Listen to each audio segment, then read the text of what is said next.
శ్రీ గోమాత్రే నమః.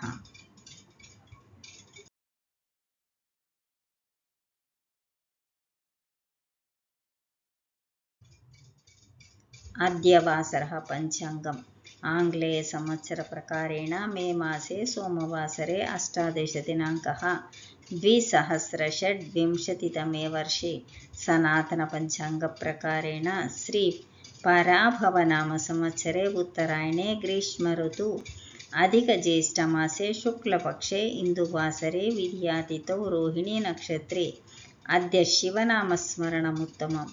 तस्य देवस्य प्रीत्यर्थम् अहम् एकं श्लोकं पठामि. शिवाभ्यां चूडालङ्कृतशशिकलाभ्यां निजतपः फलाभ्यां भक्तेषु प्रकटितफलाभ्यां भवतु मे. शिवाभ्याम् अस्तोकत्रिभुवनशिवाभ्यां हृदि पुनर्भवाभ्याम् आनन्दस्फुरतनुभवाभ्यां नतिरियं सर्वेषामपि. शिवानुग्रहप्राप्तिरस्तु. शुभमस्तु.